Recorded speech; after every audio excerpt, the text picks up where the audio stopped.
네, 오늘은 요한복음 21장 14절에서 17절 말씀으로 사랑하면은 사명을 감당합니다 하는 제목으로 말씀 전가할 때 큰 은혜 있기를 간절히 소망합니다.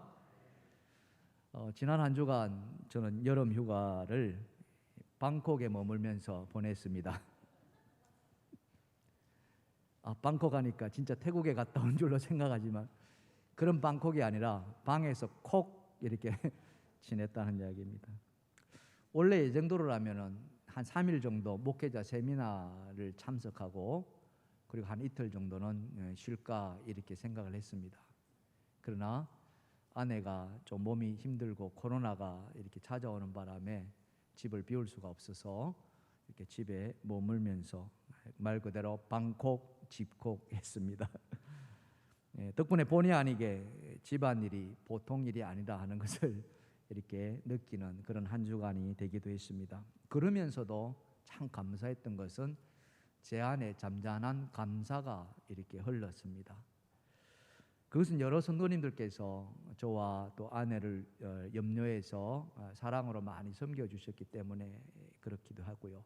이 자리에 비해서 다시 한번 감사를 드립니다. 뿐만 아니라 그 휴가 기간 동안 집에 머물면서 참 귀한 책을 한 권 읽게 되었습니다.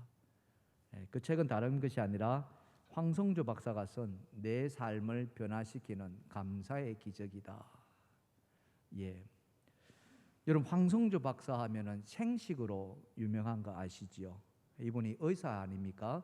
서울대학교 나와서 서울대 의대 교수를 하면서 이 암을 치료하는 그런 의사인데, 이 암 치료하는 과정 속에서 약만 가지고는 안 되겠다.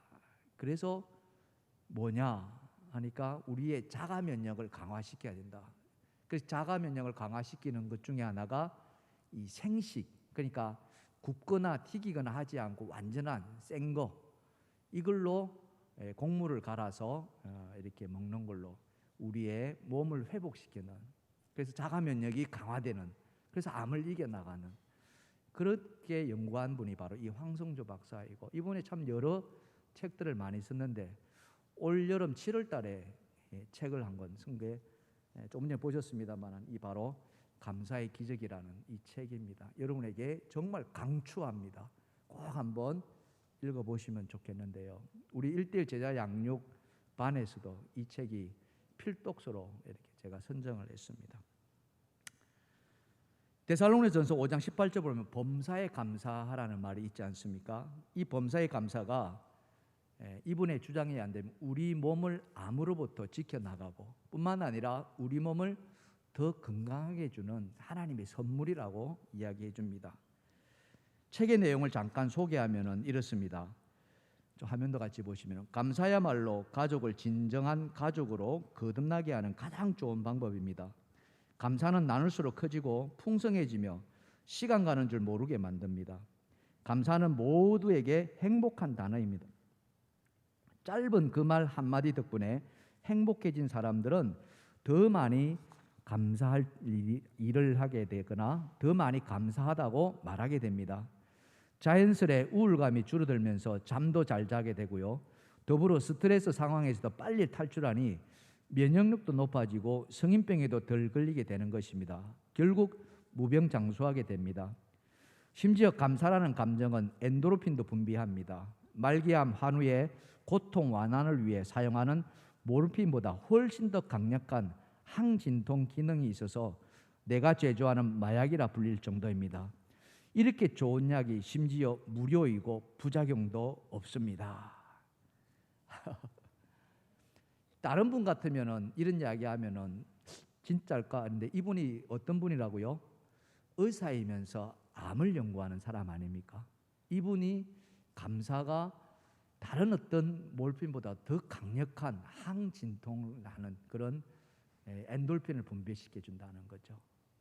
우리 사랑하는 성도 여러분, 꼭 시간 되시면은, 아니 시간을 내서라도 이 책은 꼭 한번 읽어보면 좋겠고요. 그러면서 또 하나 생각하게 한 것은 뭐냐? 감사의 밑바탕에는 사랑이 깔려 있다는 겁니다. 사랑이 없이는 감사가 헛되다는 거죠. 그래서 그 사랑은 다른 사랑이 아니라 바로 하나님의 사랑, 예수 그리스도의 사랑이 있을 때 비로소 그 감사는 능력이 나타난다는 겁니다. 오늘 본문에서도 예수님께서 제자들에게 그 하나님의 사랑을 우리에게 보여주고 있습니다. 어찌 보면 예수님께서 사랑할 수 없는 그런 상황인데도 예수님은 하나님의 사랑으로 제자들에게 보여주는 그런 엄청난 사랑을 보여주고 있습니다. 제자들에게 보이신 예수님의 사랑, 그것은 무엇일까? 오늘 저와 여러분이 그것을 한번 찾아봤으면 좋겠습니다. 자, 예수님의 사랑은 어떻게 시작되고 있을까요? 자, 첫 번째로 다 같이 시작. 고기잡이를 하고 있는 제자들에게 찾아오셨다. 예, 누가 찾아오셨다고요? 예수님이 찾아오셨다는 거예요.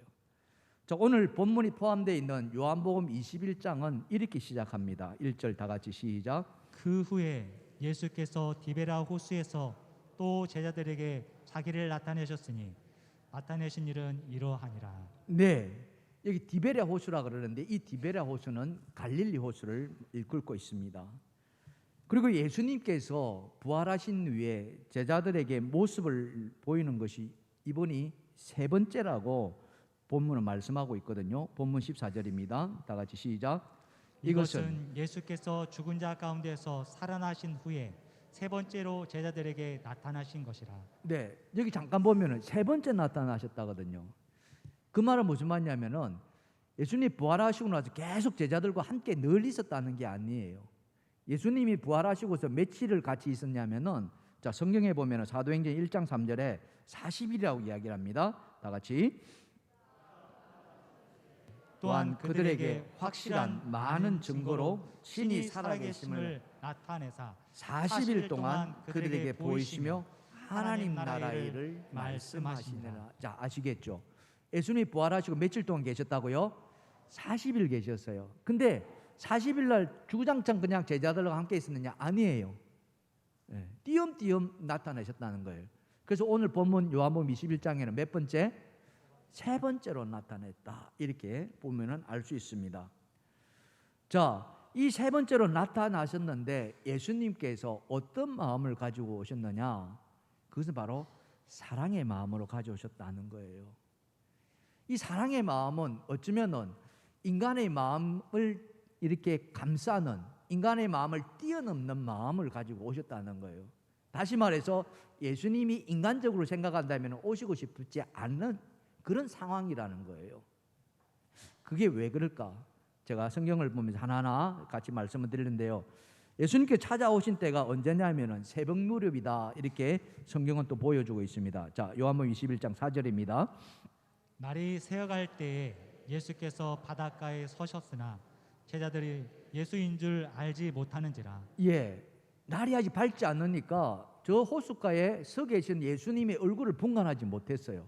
물체는 보이는데 그분이 예수님인 거 알지 못했어요. 또 제자들은 그곳에서 딴 일에 지금 열중하고 있었어요. 그 일이 뭔지 아십니까?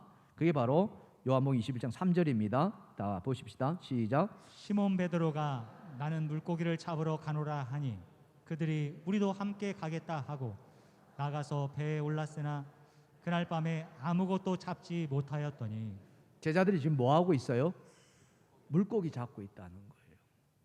밤새 물고기 잡아요. 근데 잡았어요? 못 잡았어요? 하나도 못 잡았다는 거예요. 완전히 허탕치고 있었던 거예요. 이때 제자들의 마음이 어땠을까? 여러분이 한번 상상해 보세요. 내가 만약 물고기를 잡으러 간다. 여기 낚시 좋아하는 분들도 아마 계시리라 생각하는데 정말 몇 시간을, 오늘 본문에 비운다면 밤새도록 낚시를 했는데 또는 그물을 내는데 고기 한 마리 못 잡았다. 그 마음이 어떨까? 여러분 상상이 되시죠? 이런 제자들에게 지금 예수님이 찾아오신 거예요. 왜 찾아오셨을까요? 그것은 이들을 야단치기 위해서 오신 게 아니에요. 호통치기 위해서 오신 게 아니에요. 이들을 위로하고 격려하시기 위해서. 네? 바로 그거예요. 근데 실제로 예수님이 이리 위로하고 격려하고 오고 싶은 마음이 있었을까? 순수한 인간적인 마음으로 생각해 보세요. 지금 제자들이 뭐 하고 있다고 그랬어요? 고기 잡는다 했잖아요. 그들이 지금 고기 잡아야 돼요? 사람을 이렇게 전도해야 돼요? 사람을 복음을 전해야 될 일이 지금 뭐 하고 있어요? 물고기 잡고 있다니까요. 그러니까 자기의 해야 할 일을 다 망각해 버린 거예요. 다른 말로는 자기의 사명을 다 잊어버린 거예요. 그래서 제자의 삶을 내려놓고 다시 업으로 돌아간 거예요. 그러니 예수님의 마음은 어떻겠어요? 내가 실컷 가르쳐 놨는데 3년 동안 그렇게 데리고 다니면서 그렇게 보여주고 가르쳐주고 다 했는데 완전히 허탕이구나, 허당이구나. 그러니 인간적으로 서운한 마음이 왜 없겠습니까? 오고 싶었을까요? 그런 제자들을 보고 싶을까요? 자기를 배신했는데 그렇지 않았을 거예요. 그런데 예수님은 그런 마음을 다 내려놓고 하나님의 마음으로 다시 찾아온 거예요. 이들이 지금 지쳐있고 물고기 한 마리 잡지 못하는 그들을 위로해 주시기 위해서요. 바로 그겁니다. 이 예수님의 마음 속에는 참 많은 서운한 마음이 왜 없겠습니까? 그것을 어떻게 알 수 있느냐? 여러분, 이 베드로를 부를 때 오늘 성경에 보니까 뭐라고 부르고 있습니까? 요한의 아들 시몬아. 베드로의 원래 이름이 무엇입니까? 시몬이잖아요. 근데 이 시몬이 예수님을 만나고 나서 마태복음 16장에 보면은 너희는 나를 누구라 하냐 할 때 이 베드로가 뭐라고 이야기했냐면은 주는 그리스도시요 살아계신 하나님의 아들이십니다. 이렇게 말하잖아요. 이 고백을 들으신 예수님께서 너무나 기뻐가지고 이제 너를 시몬을 하지 않고 뭐로 하겠다? 반석이라 하겠다. 그 반석의 이름이 무엇입니까? 베드로예요. 그래서 새로운 이름을 준 거예요. 예수님의 제자가 되고 나서 베드로라는 새로운 이름을 부여하신 거예요. 근데 요한복음 21장에 오니까 그 베드로를 사용하지 아니하시고 뭘 사용하고 있습니까? 베드로 이전에 시몬을 부르고 있다는 거예요. 지금 베드로가 뭘 하고 있어요? 물고기 잡고 있어요. 원래대로 한다면은 베드로가 뭘 하고 있어야 됩니까? 사람을 낚는 어부가 되고 있어야 되는데 그것을 내버려 두고 다시 옛날로 돌아간 거예요. 그래서 이 사도 요한은 요한복음을 쓰면서 베드로라고 말하지 않고 예수님의 그 마음을 담아가지고 요한의 아들 시몬아 시몬아 시몬아 하는 거예요. 뿐만 아니라 여러분 1절에 보니까 디베라라고 하지 않았습니까? 이 디베라라는 말은 사람 이름이에요. 그것도 로마의 황제 이름입니다. 티베리우스라고. 그 황제의 이름을 따가지고 갈릴리에 성읍을 만들고 나서 거기에다가 이름을 붙인 거예요. 정말해서 티베리아, 마태복음이나 마가복음이나 누가복음에 보면 디베라는 말이 한 번도 나오지 않아요. 오직 요한복음에만 나옵니다. 이 요한복음에 와서 특별히 21장에 와서 이 디베라라는 말을 썼을 때는 이 디베라라는 말은 뭐냐?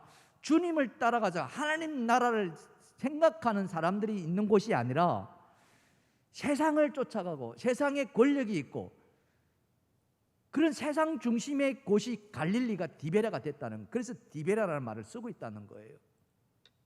그러니까 주님의 그 사명이 와장창 다 무너진 그것을 이 말 속에서 지금 사도 요한은 보여주고자 하는 거예요.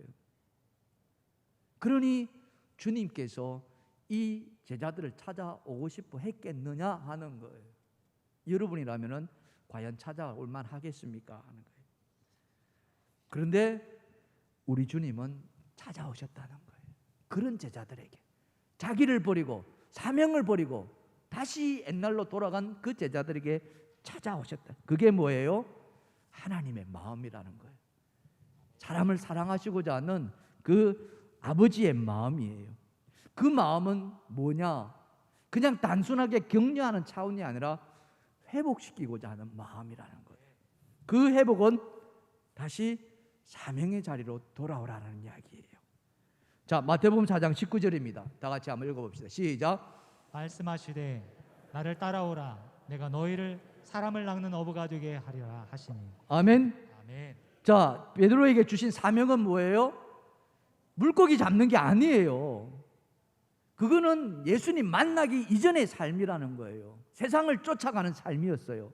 그러나 예수님을 만난 이후로는, 하나님을 만난 이후로는 이제는 그 세상 일을 내려놓고 자기의 사명, 사람을 낚는 어부가 되는, 예수님이 그 사명을 다시 베드로에게 회복시키고자 오늘 이 호숫가에 찾아오신 거예요. 사랑하는 성도 여러분, 여러분에게 한번 여쭤보겠습니다. 지금 여러분이 서 계시는 곳은, 여러분이 서 있는 자리는 어디입니까? 세상을 쫓아가는 디베랴 호수의 자리입니까? 아니면은 사명을 감당하시는 갈릴리 호수의 자리이십니까? 오늘 이 자리에 이 말씀을 들으시는 여러분에게 제가 정말 권하는 것은 디베랴 호수가 아니라 갈릴리 호수, 주님을 쫓아가는 그런 사명의 자리에 있기를 주님을 축원합니다. 축원합니다. 자, 그렇게 사랑의 마음으로 오신 예수님이 그 다음에 하신 일이 무엇일까? 자, 두 번째입니다. 다 같이 시작. 제자들의 필요를 다 채워주셨습니다. 예, 바로 이거예요. 주님께서 오셔가지고 주님이 야, 이 친구들아, 너희들이 지금 뭐 하는 거니? 도대체 지금 뭐 하는 거야? 이렇게 야단치지 않으셨다는 거예요. 정신 좀 차려. 내가 너희를 어떻게 가르쳤니? 이렇게 꾸짖지 않으셨다는 거예요. 주님은 그 꾸짖는 대신에 오히려 그들이 무엇을 하는지, 뭘 원하는지를 들으시고 채워주셨어요. 그 채워주심이 무엇입니까?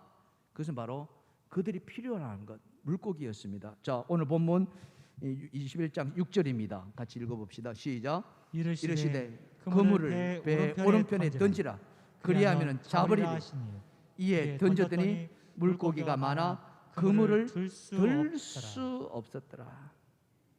예수님이 찾아오셔가지고 그 호숫가에서 제자들에게 묻습니다. 너희에게 고기가 있느냐? 그러니까 제자들이 없습니다. 밤새 우리가 했지만 한 마리도 못 잡았습니다. 그런데 그 배에 타지도 않으신 예수님께서 그 호숫가에서 아직 날도 밝기 전에 어두운데 그 제자들에게 말합니다. 그물을 오른쪽에 던지라고. 놀랍지 않습니까, 여러분? 어떻게 그 오른쪽에 물고기가 있는 줄 아시고, 근데 예수님은 다 아셨다는 거예요. 아니, 그쪽으로 물고기를 몰아오신 것이죠. 그게 하나님의 능력 아닙니까? 믿으시면 아멘 합시다.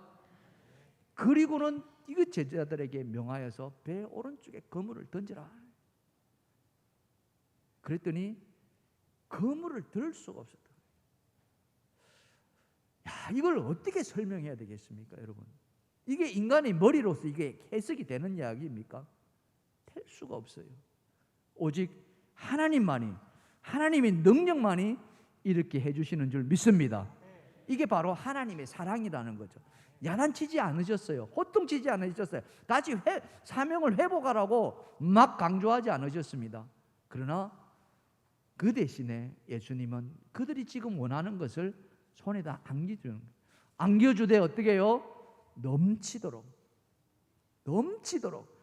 그물을 들을 수 없을 정도로 그렇게 채워주셨다는 거죠. 이게 바로 제자들을 향한 하나님의 사랑이라는 겁니다. 그것만 주셨을까요? 그렇지 않아요. 오늘 성경을 보니까 덤으로 보너스까지 주십니다. 그게 뭔 줄 아십니까?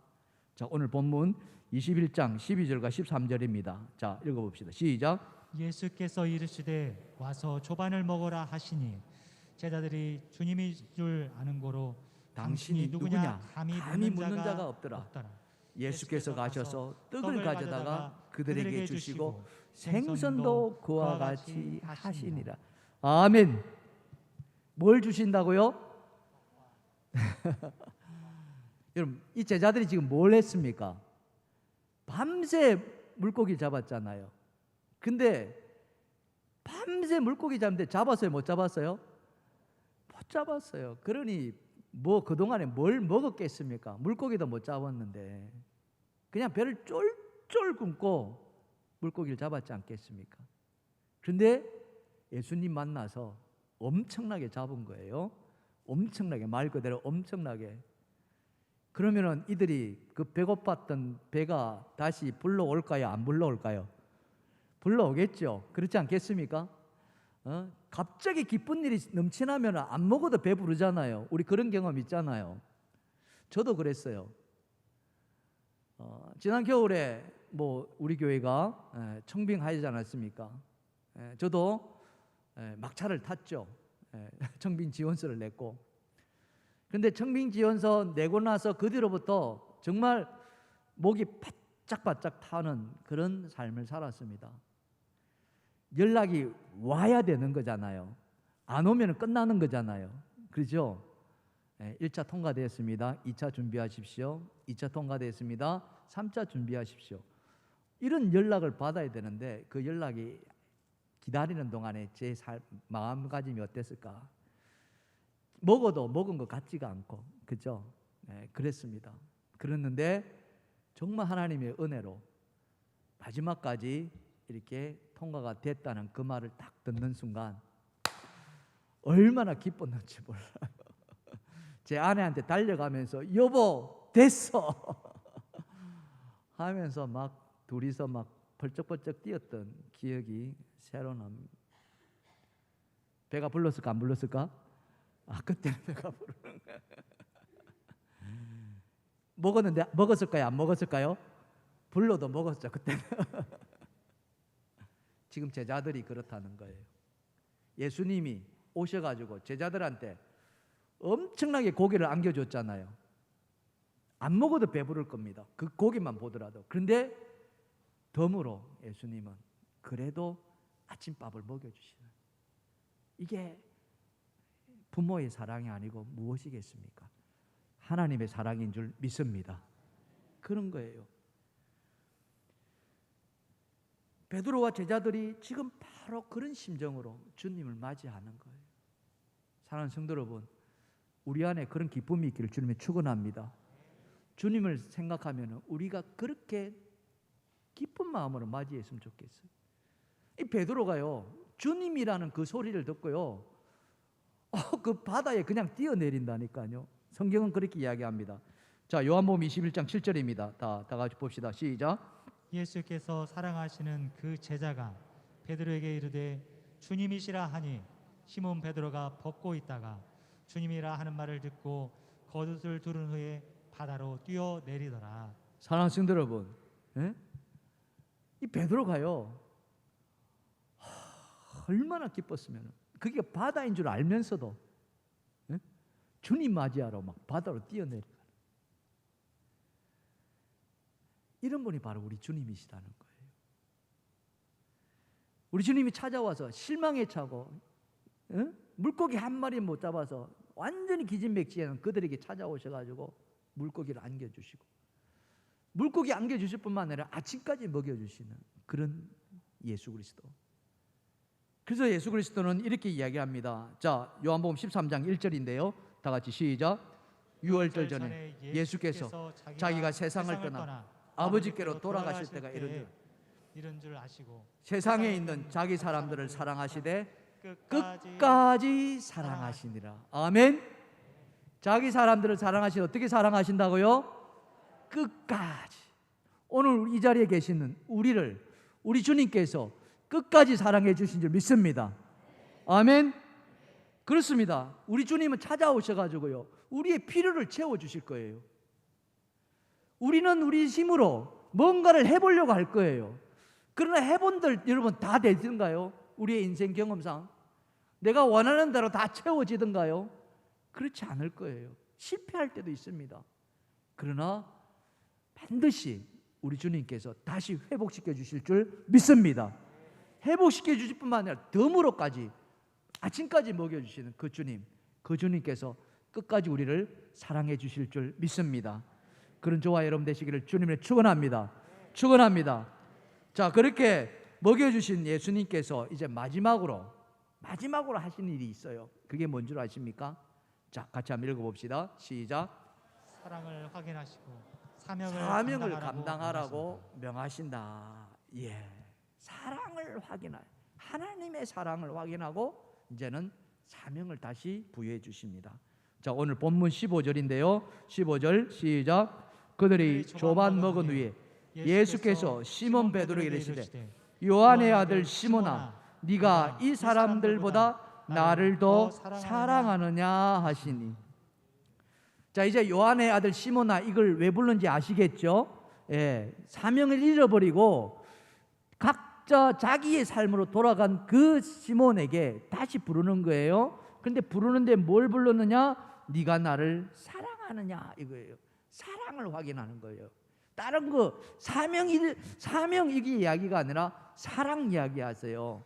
근데 이 사랑이 뭐냐 하니까 이 사랑은 그냥 우리가 생각하는 남녀 간의 사랑이 아니에요. 오해하지 마세요. 이 사랑은요, 하나님의 사랑, 아가페 사랑이라는 거예요. 우리는 사랑하면 다 사랑입니다. 그러나 이 원어를 보면은, 헬라 원어를 보면은 사랑도 여러 종류가 있다는 거죠. 여기에 쓰인 예수님께서 나를 더 사랑하느냐, 이것은 아가페 사랑을 말하고 있어요. 아가페. 그 아가페 사랑은 이 복음서에 많이 기록되어 있는데, 우리가 잘 아는 요한복음 3장 16절, 하나님이 세상을, 같이 한번 읽어봅시다. 시작. 하나님이 세상을 이처럼 사랑하사 독생자를 주셨으니 이는 그를 믿는 자마다 멸망하지 않고 영생을 얻게 하려 하심이라. 아멘.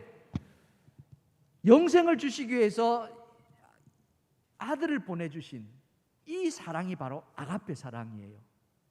아들을 보내주셨을 뿐만 아니라 이 아들을 십자가에 죽게 하심으로 우리의 죄를 용서해 주셨다는 엄청난 사랑, 로마서 5장 8절에 증거하고 있습니다. 우리가 시작. 우리가 아직 죄인 되었을 때 그리스도께서 우리를 위하여 죽으심으로 하나님께서 우리에 대한 자기의 사랑을 확증하셨느니라. 자, 여기 나오는 사랑, 이 사랑이 바로 지금 이 요한에게, 이 시몬에게 묻는 그 사랑이에요. 네가 나를 사랑하느냐, 이 아가페 사랑을 말하고 있는 거예요.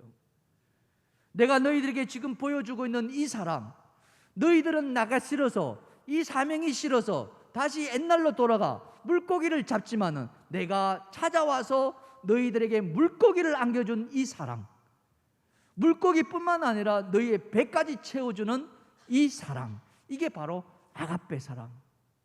그 사랑이 지금 네 안에 있느냐 하는 거예요. 베드로에게 그것을 지금 묻고 있는 거예요. 그런데 그 베드로는 어때요? 이것을 깨닫고 있을까요? 못 깨달고 있는 거예요.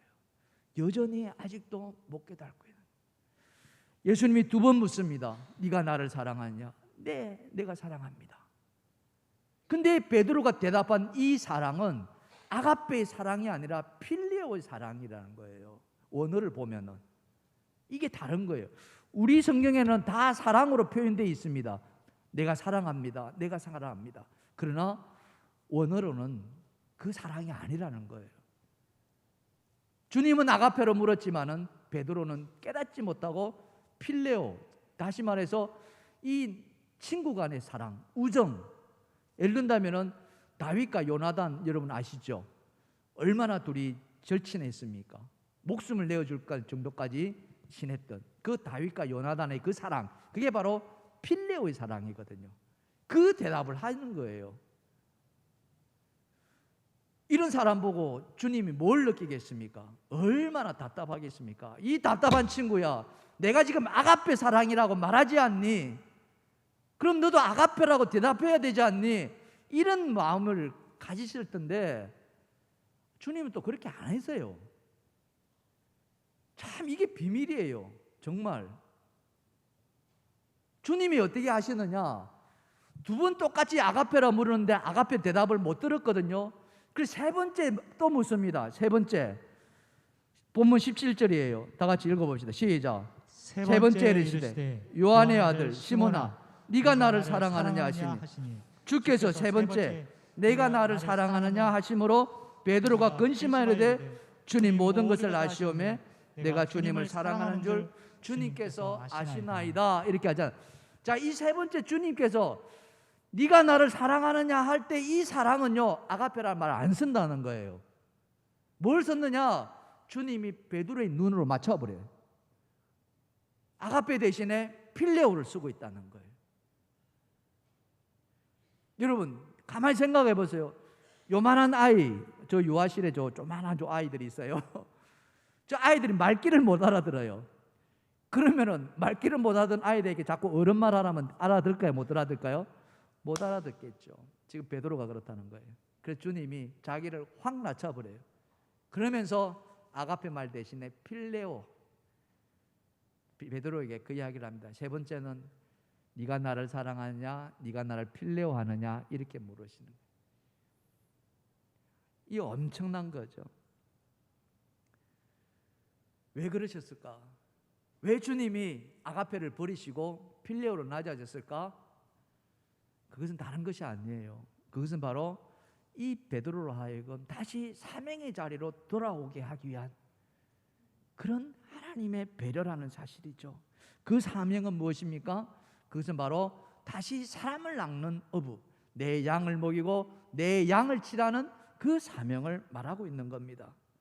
그 사명은 사랑이 있어야 감당이 가능하다는 거예요. 사랑이 없으면 단 하나도 감당할 수가 없기 때문에 주님은 마지막에 필레오로 낮추셔서 베드로를 자기 편으로 다시 안아주시는 거예요. 오늘 우리 교회는 조금 전에 우리가 1:1 제자 양육 입학식이라는 것을 시작했습니다. 굉장히 의미 있는 날이고 뜻깊은 날이기도 합니다. 이 1:1 제자 양육은 다른 것이 아닙니다. 그것은 바로 주님께서 지금 말씀하시고 있는 내 양을 먹이고 내 양을 치라는 거예요. 그 사역을 우리 동일교회에 시작하라는 거예요. 제가 이 동일교회에 와서 참 많은 은혜를 많이 받고 저 역시도 하나님의 크신 주신 은혜가 크다는 것을 알고 있어요. 그러나 정말 중요한 것은 뭐냐? 정말 우리 안에 주님의 제자가 있는가? 정말 우리 안에 오늘 주님께서 말씀하시는 자기 사명을 잃어버리지 않고 그 사명을 감당하는 제자가 있는가? 이것을 저는 확인하게 되었어요. 없다가 아니라 있습니다. 있는데 이게 하나가 되지 못하고 있다는 걸 제가 발견하게 돼요. 그래서 하나로 가야 된다. 둘이 아니라 셋이 아니라 한 방향으로 가야 된다. 한 목적지를 향해서 하나가 되어서 가야만 한다. 그게 필요해서 저는 1:1 제자 양육부터 시작하려고 합니다. 이것을 하고 나서 그 다음에 제자 훈련 또 다른 제자 양육반이 또 있어요. 그래서 우리 모두가 나이가 많든 적든 상관이 없어요. 1:1 제자 양육은요, 나이를 불문합니다. 우리 원로 장로님들도 나중에 다 하셔야 될 거예요. 너무 좋아요. 이 1:1 제자 양육은 내가 예수 그리스도를 다시 한번 영접하고 내가 예수 그리스도의 삶을 살아가는데 정말 피가 되고 살이 되는 그런 제자 훈련 양육. 그래서 우리 장로님들부터 먼저 시작하려고 하는 거예요. 우리 장로님들이 먼저 제자가 되시고, 그래서 모범이 되어 주시고, 우리 장로님들이 선수 이제는 평신도 지도자가 되어 오셔서 우리 성도님들을 양육해 나가는 그런 시스템으로 저는 가고자 합니다. 이러기 위해서는 무엇이 필요합니까? 바로 아가페 사랑이 필요하다는 거예요. 다른 어떤 것도 아니요, 오늘 주님께서 물으셨던 네가 나를 사랑하느냐, 그 사랑을 회복시켜야 됩니다. 사랑하는 성도 여러분, 오늘 주님께서 우리에게 명하신 것은 다른 것이 아니에요. 혹시 여기 자리에 계시는 여러분에게 맡기신 하나님의 사명이 있는데, 하나님의 뜻과 계획이 있는데 여러분 그 뜻과 계획을 놓치고 있지는 않습니까? 그 사명을 잃어버리고 있지는 않으십니까? 만약 그렇다면 오늘 이 말씀을 듣고 다시 주님이 나에게 찾아오셨구나, 그러면서 나의 필요를 채워주시는구나, 그 채워주시고 나서 나에게 사랑을 확인하시고 내 양을 먹이라고 하시는구나, 그 사명 감당하시는 여러분 모두가 되시길 주님의 축원합니다. 축원합니다. 그래서 우리 모든 성도가 다 주님의 제자가 될 때 이 교회는 주님이 귀하게 쓰시는 교회가 될 줄 믿습니다.